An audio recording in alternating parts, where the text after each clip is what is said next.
अस्सलामु अलैकुम वरहमतुल्लाहि वबरकातुहू। अल्लाह तबारक ताला ने 18,000 कमोबेश इस दुनिया में मखलूक को पैदा फरमाया है, मगर अल्लाह तबारक ताला ने मखलूक में सबसे बेहतर मखलूक किसे कहा है, आइए हम लोग सुनते हैं। और जो लोग अच्छा बनना चाहते हैं, नेक और सालेह बनना चाहते हैं, वो लोग कौन सा अमल करें जो नेक बन जाए। आइए इस वीडियो में हम और आप सुनते हैं। ये वीडियो मौलाना साकिर नूरी साहब का है, तो आइए हम और आप मिलकर अच्छी नीयत के साथ इस वीडियो को प्ले करते हैं। ऐ रसूल आज़म सल्लल्लाहु अलैहि वसल्लम के दीवानों, मेरा रब तुम्हारी हर जगह मदद करने को तैयार है। वही तो है जो माँ के शिकम के अंदर हमें रोजी पहुंचाता है और हमें जिंदगी अता करता है। ऐ रसूल आज़म सल्लल्लाहु अलैहि वसल्लम के दीवानों, उससे अपने ताल्लुक को मजबूत करो, उससे अपने रिश्ते को मजबूत करो। और याद रखो, जब कोई बंदा अपने वजूद को उसकी बारगाह के अंदर झुका देता है, तो फिर अल्लाह अज़्ज़ व जल उसे इतना उठाता है कि उस बुलंदी तक कोई दूसरा पहुंच नहीं सकता। हमने सजदा छोड़ दिया, उसकी बारगाह में झुकना छोड़ दिया, तो कासे गदाई लेकर दर दर की ठोकरें खाते हुए नजर आते हैं। आज मुझे बताइए, वो कौन सा गुनाह है जो रात के सन्नाटे में या दिन के उजाले के अंदर मुसलमान करता हुआ नहीं दिखाई देता? आप मुझे बताओ। आज तो 14 साल का लड़का 18 की उम्र तक पहुंचने तक खाली हो जाता है, इस लायक भी नहीं रहता कि वो शादी कर सके। आज आप देखो, गंदी पिक्चरों को देख देख कर आज का जवान बर्बाद हो गया। बल्कि अल्लाह माफ फरमाए, ये जवानों ही का मसला नहीं है, ये तो शादीशुदा लोग भी और बड़ी उम्र वाले भी आजकल न जाने क्या क्या देखते हुए नजर आते हैं। क्या हो गया है? जालिमों, खुदा देख रहा है और हम पाप कर रहे हैं। खुदा देख रहा है, हम बुराई के दहलीज पर जा रहे हैं। आज आप देखो, अंदाजा लगाओ, हमारी कौम के नौजवान कहाँ मिलेंगे, क्या करते हुए मिलेंगे? बदल डालो।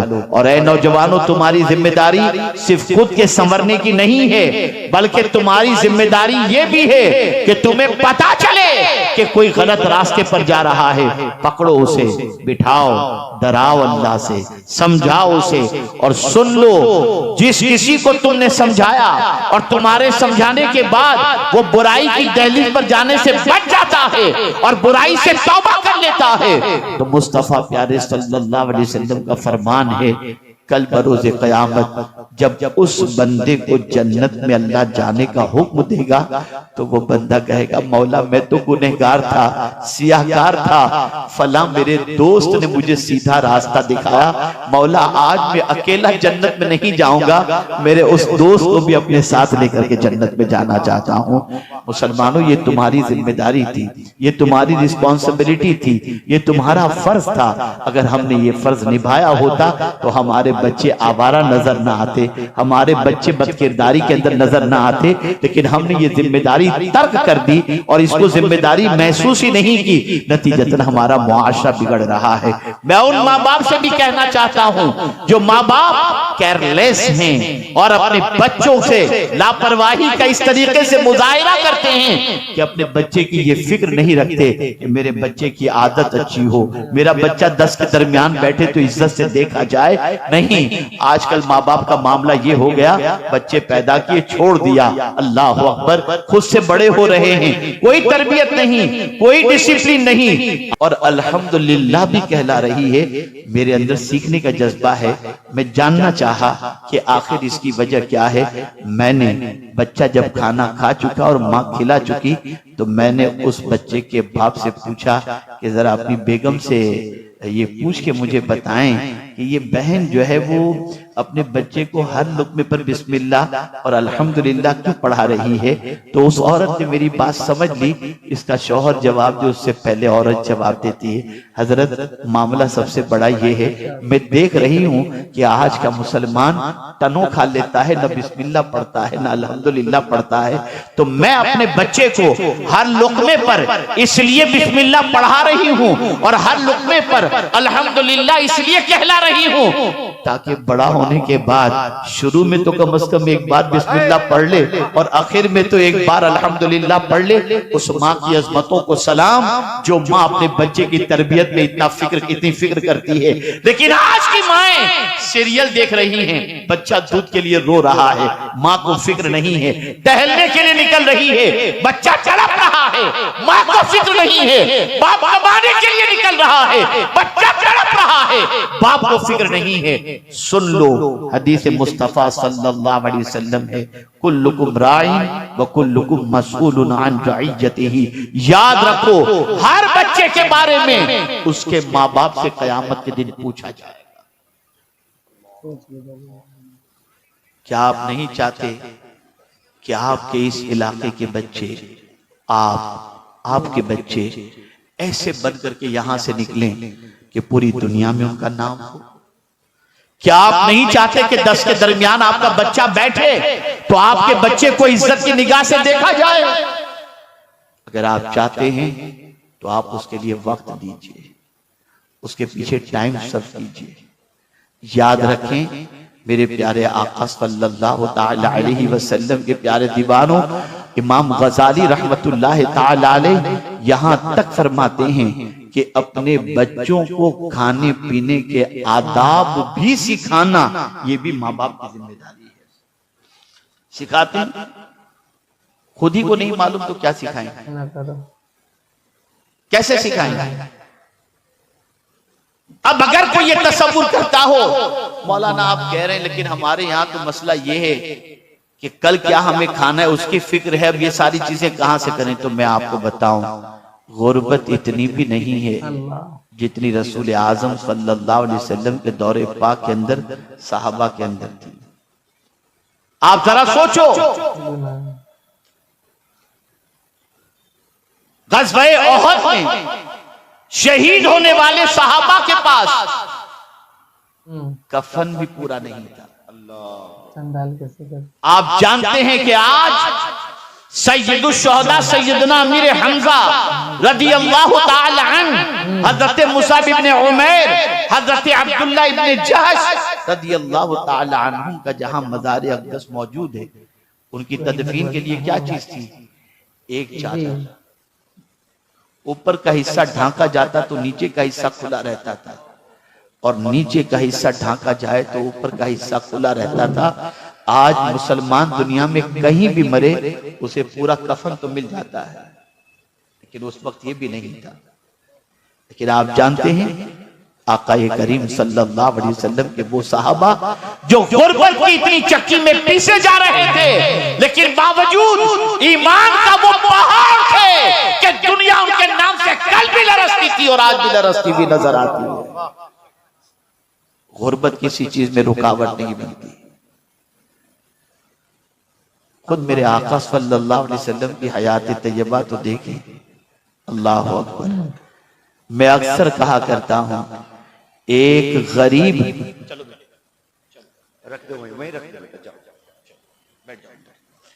एक मतलब दुरूद शरीफ पढ़े, अल्लाहुम्मा सल्ली अला सय्यिदिना व मौलाना मुहम्मद मादिनिल जूद वल करम व आलि व सहाबी बारिक वसल्लम। एक गरीब बाप अपनी बेटी को बियाह कर घर से रुखसत करना चाहे और वो ये सोचे कि मैं नबी की सुन्नत पर अमल करते हुए अपनी बेटी को रुखसत करूं, खुदा की कसम दुनिया में आज ऐसा कोई भी इंसान नहीं मिलेगा जो नबी की सुन्नत के मुताबिक अपनी बेटी को विदा न कर सकता। वो रसूल रहमत सल्लल्लाहु अलैहि वसल्लम जिनकी लख्ते जिगर खातून जन्नत, कौन रसूल आजम? मालिके कौनैन, गो पास कुछ रखते नहीं, दो जहां की नेमतें हैं उनके खाली हाथ। जन्नत उनकी, जन्नत की नेमतें उनकी। वो अगर चाहें तो अपनी बेटी के लिए हूर को जमीन पर खिदमत के लिए उतार कर पेश कर सकते हैं, लेकिन बेटी आती है हाथ में छाले पड़े हुए हैं, सरकार घर का काम करते करते थक जाती हूँ, ये देखिए ना मेरे हाथ, कोई कनीज मुझे दे दें ताकि मेरा हाथ बटाए और खिदमत में मेरा साथ दे। कुर्बान जाइए, मेरे आका को अपना गरीब उम्मती याद आ गया कि कल मेरा गरीब उम्मती अगर उसकी बेटी भी उसके पास आएगी और आकर के कहेगी अब्बा जान मुझे कोई काम वाली दे दीजिए, मैं घर का काम करते करते थक जाती हूँ, अगर आज मैंने मेरी बेटी को कनीज दे दी तो मेरे उम्मती को भी अपनी बेटी को मेरी सुन्नत पर अमल करते हुए कोई काम वाली देनी पड़ेगी। लेकिन अगर मेरे उम्मती के पास ये नहीं हुआ तो क्या होगा? तो क्यों न मेरी बेटी को मैं ऐसी चीज दे दूं कि मेरा गरीब उम्मती भी अपनी बेटी को दे सकता हो। फौरन खातून जन्नत से फरमाया, बेटी अगर तुम काम करते करते थक जाती हो ना तो सुनो, 33 बार सुभान अल्लाह पढ़ लो, 33 बार अल्हम्दुलिल्लाह पढ़ लो और 34 बार अल्लाहु अकबर पढ़ लो, तुम्हें थकान नहीं लगेगी। आप मुझे बताइए, एक गरीब बाप अपनी बेटी को देना चाहे तो ये देकर रसूल आजम की सुन्नत पर अमल कर सकता है। हम क्यों हुजूर की जिंदगी को भूल गए?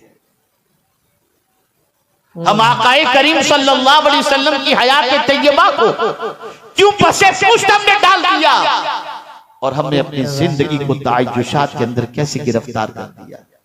बदलो अपनी सोच को। ठीक है, कर लो। मैं आपसे काफी उम्मीदें वाबस्ता रखता हूं, मुझे काफी तवक्कुआत आपसे हैं और अब तो अल्हम्दुलिल्लाह यहाँ पर एक ऐसा इदारा भी कायम हो चुका है जिस इदारे के अंदर तालीमी मेयार इतना बुलंद है कि मुस्तकबिल बड़ा ताबनाक नजर आता है।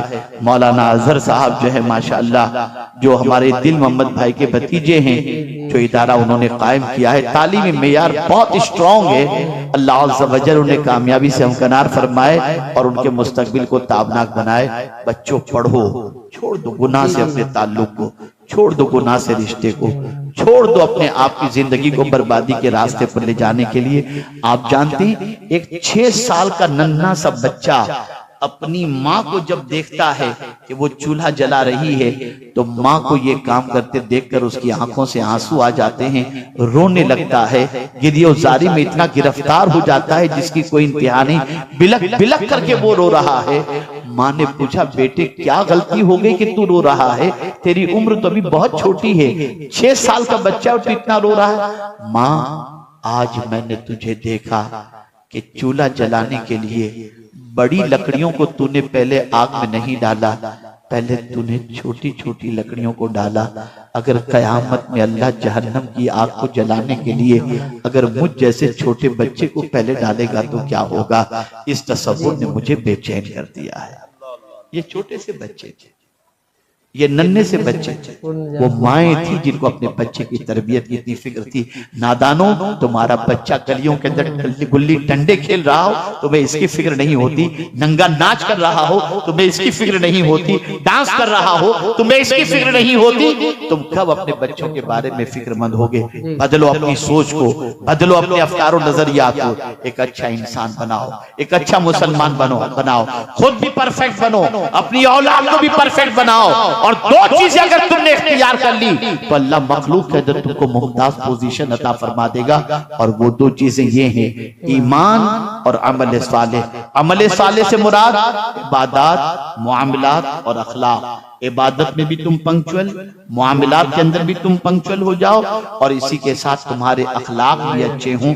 एक चीज नहीं कि 5 वक्त की नमाज भी पढ़ो, जैसा कि आज होता है कि बहुत सारे नमाज भी पढ़ते हैं, 5 वक्त की नमाज पढ़े और रात को जाकर के गाने देख रहे हैं, गजलें देख रहे हैं, पिक्चर देख रहे हैं। हज करके आए कोई जिंदगी में फर्क नजर नहीं आता।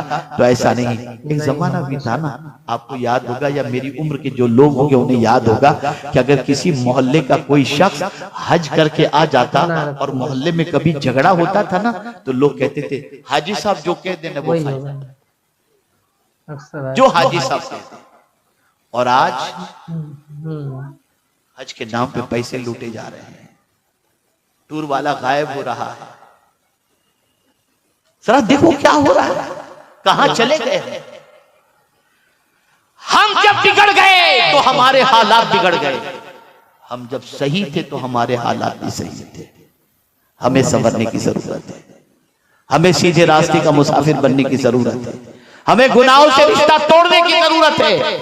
आज इतनी बड़ी तादाद में आप आए हो, अगर नबी से सच्ची मोहब्बत है तो आज एक वादा करके उठो, एक इरादा करके उठो, इंशाअल्लाह एक वक्त की नमाज कभी कज़ा नहीं करोगे, एक वक्त की नमाज भी कभी कज़ा मत करो।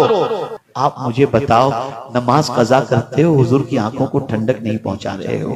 अगर तुम हुजूर की आंखों को ठंडक पहुंचाओगे ना तो हुजूर तुम्हारी पूरी जिंदगी को सुकून से भर दिया करेंगे। कितने ताज्जुब की बात है, जो रसूल पूरी पूरी रात अपनी उम्मत के लिए रोते रहे, आज उसी रसूल के उम्मती पूरी पूरी रात गंदी पिक्चर देखने में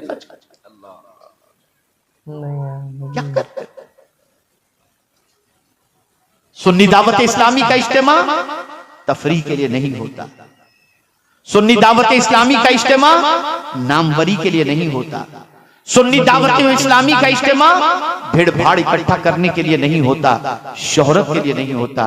सुन्नी दावत इस्लामी का इज्तिमा एक ही मकसद के लिए होता है, जो खुदा से दूर हैं उनको खुदा से करीब कर दो, जो हुजूर से दूर हैं उनको हुजूर से करीब कर दो।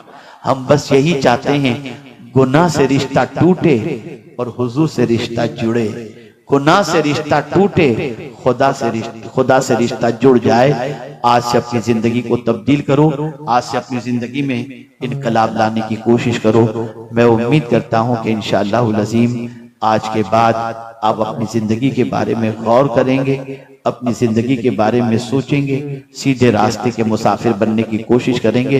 इरादा तो 15 मिनट से ज्यादा का कहने का नहीं था, लेकिन आपके ज़ौक़ के समाअत ने मुझे बहुत ज्यादा कहने के लिए जो है वो आमादा किया। मैं आपका मशकूर हूँ कि बड़ी संजीदगी के साथ आपने अभी तक मेरी गुफ्तगू समाअत फरमाई।